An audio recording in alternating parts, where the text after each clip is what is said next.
Yeah! బావుంది. And ఇంకోటేంటంటే location కూడా చాలా అంటే గోదావరి లైక్ అవును. అవును. అంటే అటువైపేనా లొకేషన్స్ అన్నీ అవును. కూడా? అవును. మీకు బుచ్చిబాబు డైరెక్టర్ తెలుసు కదా! యాహ్! తెలుసు. వాళ్ళ ఊర్లో, వాళ్ళ తోటలో షూట్ చేసాం ఇదంతా. వావ్! హ్మ్. సో, ఇది ఆ ఏరియాలో జరిగింది. ఉప్పాడ ప్రాంతం ఉంటది. సో, ఆ ప్రాంతం ఎందుకంటే మేడం, నేను ఈ స్టోరీ ఊహించుకున్నప్పుడే ఇప్పుడు సిటీలో ఇదే స్టోరీని సిటీలో చేయొచ్చు. అవును. కానీ కొత్తగా అనిపించదు. క్యాజువల్‌గా అనిపిస్తది. అవును. ఇదే స్టోరీని మనం బ్యాక్‌కెళ్ళిపోయి ఒక విలేజ్ సెటప్‌లో ఏసి ప్యూర్ గ్రీనరీలో చేస్తే అవును. ఒక మలయాళం ఫిల్మ్ చూసిన ఫీల్ రావాలి హ్మ్. అనే థింకింగ్‌లోనే చేసాం. హ్మ్. యాక్చువల్లీ బెంగుళూరు వైపు కొన్ని విలేజెస్ ఉంటాయి. హ్మ్. అక్కడ కూడా చేయొచ్చు. కాకపోతే ఈ జర్నీకి మళ్ళీ మనీ అంతా ఎక్కువవుద్దని చెప్పి మేము గోదావరి ప్రాంతంలో ఆ లొకేషన్ చూసినప్పుడు నాకు చాలా బాగా అనిపించింది. హ్మ్. మా కాలేజ్ ఫ్రెండ్స్ ఉండేవాళ్ళనమాట. హ్మ్. సో, వాళ్ళ ఏరియా అది. హ్మ్. సో, వాళ్ళు ఆ కాకినాడ ప్రాంతంలో మా ఫ్రెండ్స్ అందరూ ఉండేవాళ్ళు. మాది నెల్లూరు. అయినా సరే మా కాలేజ్ ఫ్రెండ్స్ అక్కడ ఉన్నారు కాబట్టి, వాళ్ళ ద్వారా అక్కడ షూట్ చేద్దామని చెప్పి, అక్కడ వాళ్ళ ఇంట్లోనే ఉండి, వాళ్ళే నాకు ఫుడ్ పెట్టేవాళ్ళు. వాళ్ళే వెహికల్స్ తీసుకొచ్చేవాళ్ళు. చాలా చాలా సపోర్ట్ అందించారనమాట మా ఫ్రెండ్స్ అందరూ. అలా ఇది కాకినాడ ప్రాంతంలో జరిగింది. అండ్ ఇంకొకటి ఇప్పుడు చాలా మంది మేమెందుకు ఈ మూవీ చూడాలి? అవును. అండ్ ఏమున్నాయి ఇందులో? అవును. లైక్ అవును.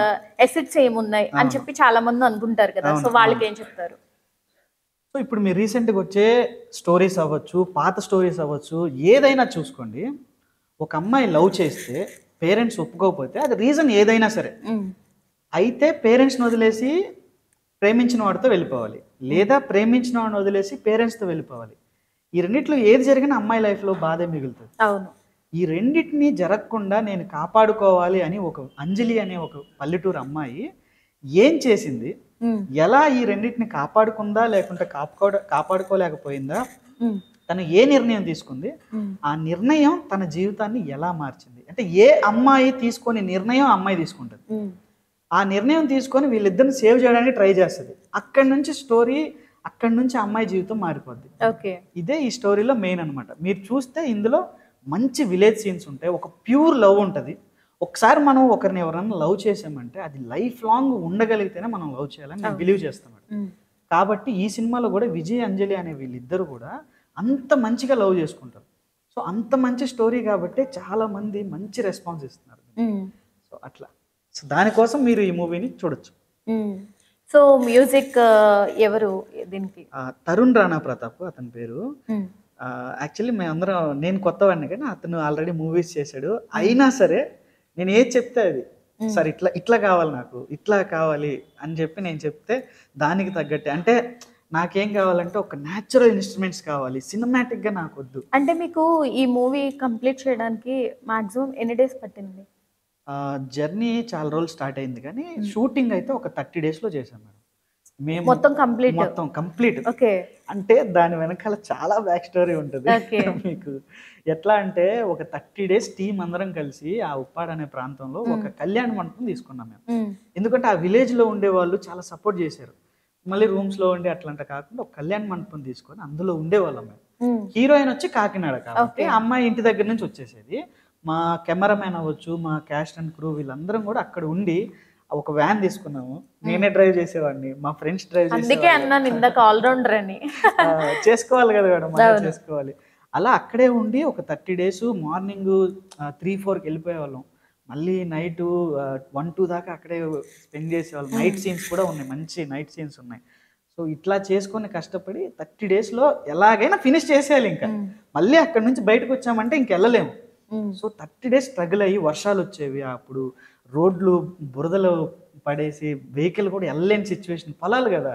ఇంక అక్కడ నడవలేని సిట్యుయేషన్ ఉండేది. అయినా సరే హీరోయిన్‌ని వీళ్ళందరిని నడిపించేవాడిని. అక్కడికెళ్ళి మళ్ళీ కాళ్ళు కడుక్కొని మళ్ళీ షూటింగ్ స్టార్ట్ చేసేవాళ్ళం. హ్మ్. సో, చిన్న ఇట్లా సినిమా అనగానే చాలా మందికి లైక్ ముందు చూడకుండానే జడ్జ్‌మెంట్ ఇచ్చేస్తూ ఉంటారు. అవును. అవును. సో, అలాంటి వాళ్ళకి మీరిచ్చే సజెషన్ ఏంటి? ఆహ్, యాక్చువల్లీ మీరు చెప్పింది జరుగుతది. బట్ నేనేం బిలీవ్ చేస్తానంటే, మీరు రీసెంట్‌గా చూసుకోండి. చిన్న సినిమాలు అది కొన్ని థియేటర్‌లో కూడా రిలీజ్ అవ్వలేదు. అవును. చాలా ఎంకరేజ్ చేశారు. అంతెందుకండి మొన్నే 'మౌలి' సినిమా వచ్చింది. అవును. 'లిటిల్ హార్ట్స్' మూవీ వచ్చింది. యెస్. యెస్. ఏముంది చెప్పండి? చాలా క్యూట్ లవ్ స్టోరీ తప్ప పెద్ద ఫైట్స్ ఉన్నాయా? అవును. కమర్షియల్ ఎలిమెంట్స్ ఏమన్నా ఉన్నాయా? ఐటెమ్ సాంగ్స్ ఉన్నాయా? ఏం లేవు. మీరు ఒక మంచి ప్యూర్ లవ్ స్టోరీ మనం తీస్తే ఆడియన్స్ని పట్టించుకోవాలి. అది కూడా ఎందుకనంటే చాలామంది ఏంటంటే వాళ్ళు ఎప్పుడైతే మన కంటెంట్ని ఎంకరేజ్ చేస్తారో అప్పుడే మనం సక్సెస్ అవ్వగలం కదా. సో ఏది పడితే అది తీయకుండా ఓకే ఇది మంచిది మనం చేస్తున్నాం, ఆడియన్స్ ఎంకరేజ్ చేస్తారు, లేదు కొత్తగా మీ కాన్సెప్ట్ అనిపించిన ఆడియన్స్ ఎంకరేజ్ చేస్తారు. చాలా చాలా స్టోరీస్ ఉన్నాయి, చాలా ఎగ్జాంపుల్స్ ఉన్నాయి. కొన్ని ఎందుకు ఫెయిల్ అవుతాయి అనేది ఆ మూవీస్ని బట్టి ఉంటుంది. కానీ చిన్న కంటెంట్లో మంచి స్టోరీ ఉంటే మన మూవీ కూడా అదే ప్రూవ్ చేసింది. చాలా మంచి రెస్పాన్స్ వచ్చింది. ఈ స్టోరీ అసలు చాలా క్యారెక్టర్స్ చాలా మంది కనెక్ట్ అవుతున్నారు. అట్లాగే ఒక మంచి స్టోరీ మనం నిజంగా ఇవ్వగలిగితే అందరూ ఖచ్చితంగా ఎంకరేజ్ చేస్తారు. ఎంకరేజ్ చేసే లెవెల్ డిఫరెంట్గా ఉంటుంది. పెద్ద సినిమాకు ఉండే ఎంకరేజ్మెంట్ పెద్ద సినిమాకి వేరేలా ఉంటుంది. ఇండియా వైడ్ సపోర్ట్ రావచ్చు. ఈ చిన్న సినిమాకి మేబీ తెలుగు వాళ్ళందరూ సపోర్ట్ చేయొచ్చు. ఎంకరేజ్మెంట్ లెవెల్ డిఫరెంట్ ఉంటుంది. కానీ మీరు ఎప్పుడైనా సరే ఒక మంచి స్టోరీ, ఒక మంచి మూవీ తీస్తే ఖచ్చితంగా అందరూ సపోర్ట్ చేస్తారు. ఎగ్జాక్ట్లీ. ఏదైనా సక్సెస్ అయినా ఫస్ట్ చిన్న నుంచే స్టార్ట్ అయ్యి పెద్దకి వెళ్తుంది. ఇప్పుడు అల్లు అర్జున్ గారిని తీసుకుంటే గంగోత్రిలో ఎలా ఉన్నారు అండ్ అక్కడ సక్సెస్ ఎలా ఉంది, ఇప్పుడు పుష్ప 2 పాన్ ఇండియా మూవీ లెవెల్కి వెళ్ళిపోయారంటే గ్రోత్ గ్రాఫ్ చూడొచ్చు. సో మీరు కూడా అలాగే ఉండాలని మేము కూడా I wish you all the best అండి. అండ్ విజయాంజలి మూవీ, సో అంటే లైక్ ఇది అడగొచ్చో అడగకూడదో తెలియదు, సో బడ్జెట్ ఎంత అయింది? యాక్చువల్లీ నేను ఓపెన్ పర్లేదు చెప్పగలుగుతాను, ఎందుకంటే ఫిల్మ్ మేకర్స్ చూస్తుంటారు కాబట్టి వాళ్ళు తెలుసుకోవాలని. నేను ఒక 15-20 lakhs బడ్జెట్లో ఇది చేశాను. ఎందుకంటే 2 languagesలో చేసాము. సో కన్నడలో చేసాము, తెలుగులో చేసాము. ఫస్ట్ తెలుగులో చేసి తెలుగులో రిలీజ్ అయిన తర్వాత కన్నడకి ఇద్దాము అని డబ్బింగ్ అంతా రెడీ చేసి నీట్గా 2 files రెడీ పెట్టుకున్నాను అనమాట. సో ఎవరైనా కన్నడలో చేసే వాళ్ళు ఉన్నా సరే నేను అప్రోచ్ అవుతాను, వాళ్ళని కాంటాక్ట్ అయ్యి కన్నడలో కూడా రిలీజ్ చేస్తాము.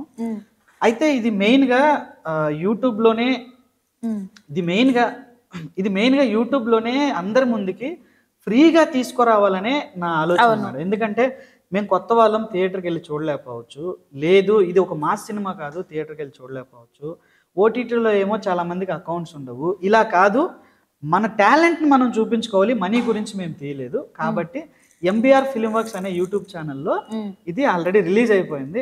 అందరూ వెళ్ళి నీట్గా మంచిగా మీ ఫ్యామిలీతో కలిసి మంచి లవ్ స్టోరీ మీరు అందరూ హ్యాపీగా చూడొచ్చు. మీరు చూడండి ఈ చిన్న సినిమాని, మా చిన్న ఫిల్మ్ మేకర్ని మీ అందరూ ఎంకరేజ్ చేయండి. ఖచ్చితంగా ఎంకరేజ్ చేస్తారు అండ్ సపోర్ట్ కూడా చేస్తారు.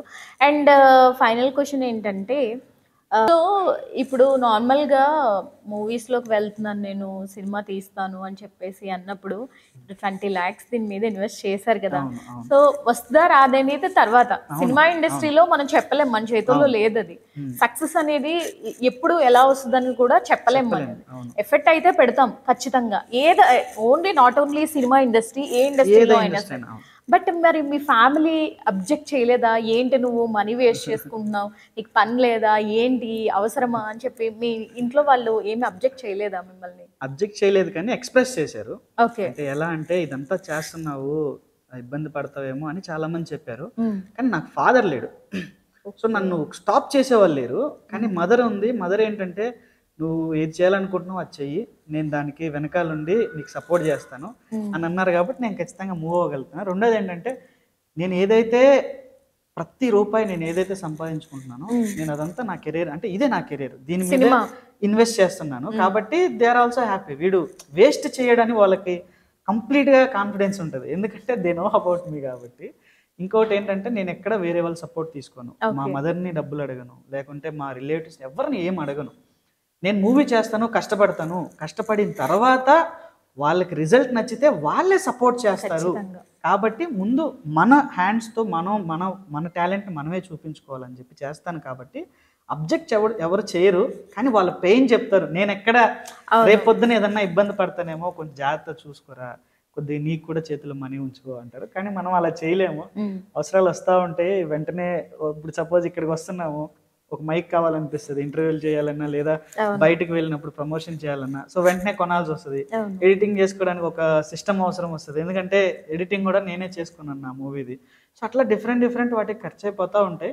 ఒకటే అండి, ఇదంతా కూడా ఇప్పుడు మనం ఒక ఎడ్యుకేషన్ కోసం ఎంతైతే స్పెండ్ చేస్తామో, నేనేం ఫీల్ అవుతానో నా కెరియర్ కోసం ఇది నేను స్పెండ్ చేస్తాను. నేను నేర్చుకుంటున్నా ఇందులో, నేను నా కెరియర్ని బిల్డ్ చేసుకుంటున్నా. సో నేను అలా ఫీల్ అవ్వకూడదు. అంటే మీ ఫస్ట్ అంబిషన్ ఏంటి అంటే లైక్ హీరో ఇంకా ఒకటే అండి, ఆ, అది ఏదనేది పక్కన పెడితే నాకు అన్ని టాలెంట్స్ ఉన్నాయి. ఒక డైరెక్షన్ నాకు ఇంట్రెస్ట్, ఒక స్టోరీ రైటింగ్ నాకు ఇంట్రెస్ట్, చాలా స్టోరీస్ రాసుకున్నాను. ప్లస్ యాక్టింగ్ అనేది నాకు చిన్నప్పటి నుంచి ఉన్న స్కిల్. అంటే చిన్నప్పటి నుంచే నేను కొన్ని స్టేజ్ పర్ఫార్మెన్స్ చేయడం, మా కాలేజ్లో హెల్పింగ్ హ్యాండ్స్ అని ఒకటి ఉంటుంది. అక్కడ అది ఏంటంటే అందరం కలిసి మనీ అరేంజ్ చేసుకొని, మాది త్రిబుల్ ఐటీ కాలేజ్ అన్నమాట, విజయవాడలో ఉంటుంది. మేము మనీ అరేంజ్ చేసుకొని మా సమస్యలు మేము తీర్చుకుంటూ ఉంటాం. దాంట్లో ఒక మంచి స్కిట్ చేయమని ఒక రోజు నన్ను అడిగారు. ఓకే. సో అక్కడ నేను స్కిట్ చేశాను. చాలా మంది ఆ పర్ఫార్మెన్స్ కానీ ఆ స్టోరీ కానీ చూసి చాలా మంది ఏడిచారు అనమాట. ఎట్లా అంటే అంత కనెక్ట్ అయ్యారు. So I believed in my self అనమాట. వాళ్ళు కూడా నన్ను నమ్మే అవకాశం, అది బాగా కనెక్ట్ అయింది మీకు. కనెక్ట్ అయింది. సో నేను చేయగలను అక్కడ ఇంకా బాగా కాన్ఫిడెన్స్ వచ్చింది. అలా జర్నీ స్టార్ట్ అయ్యి ఓకే మనం చెయ్యాలి ఏదో ఒకటి, అది ఏది అనేది పక్కన పెడితే నాకు ఒక మంచి అవకాశం ఎవరైనా ఇచ్చారనుకోండి హీరోగా, నేను ఖచ్చితంగా చేస్తాను. లేదు డైరెక్షన్ చేద్దాం అన్నారని, లేదు స్టోరీ అడిగారు, నేను ఏదైనా చేయగలను. మన కెరీర్ ఇందులో ఉండాలి, ఏది చేయగలిగితే అది మనం చేయాలి. ఓకే. మీ రోల్ మోడల్ ఎవరు సినిమా ఇండస్ట్రీలో? అట్లా నేను చెప్పలేను, ఎందుకంటే నేను అన్ని కంటెంట్స్ ఎంకరేజ్ చేస్తాను. ఎట్లా అంటే ఒక హీరో అనేది నేను అట్లా పెట్టుకోను, కానీ నాకు ఇష్టం అని అంటే అల్లు అర్జున్, పవన్ కళ్యాణ్. అందుకే అల్లు అర్జున్ గురించి ఎక్కువ చెప్పాను. ఎందుకంటే అతని క్యారెక్టర్స్ మీరు చూడండి, ప్రతి మూవీలో డిఫరెంట్ క్యారెక్టర్స్ ఉంటాయి. ఒక సినిమాలో ఉన్న క్యారెక్టరైజేషన్ ఇంకో సినిమాలో ఉండదు. సరే, బాగా ఇంపాక్ట్ అయితే హీరో గారి చూస్తే నాకు అర్థమవుతుంది. ఫస్ట్ గంగోత్రి, తర్వాత పుష్ప, లైక్ అలా వచ్చింది కాబట్టి విజయాంజలి నుంచి ఇంకా మీరు కూడా అలా వెళ్ళాలని పెద్ద ప్లానింగే చేసుకున్నారు. ఓకే. సో మా కోసం మీ మూవీలోంచి ఏదైనా సాంగ్. ఓకే ఓకే, ఇదే మెలోడీ సాంగ్, ఇదే బాగా హిట్ అయింది. సో అదే మీ ముందు వినిపిస్తాను. ఏమో ఏమైందో నాలో ఈ భావం, ఏమో ఏమైందో ఎదలో ఈ కావ్యం. చాలా బాగా పాడారు నిజంగా. సూపర్ అండి. I wish you all the best. Success ఇంకా ముందుకి ఇంకా మంచిగా మంచి మూవీస్ చేయాలి, మాతో ఇలా ఇంటర్వ్యూస్ చేయాలని కోరుకుంటున్నాను. I wish you all the best. Thank you.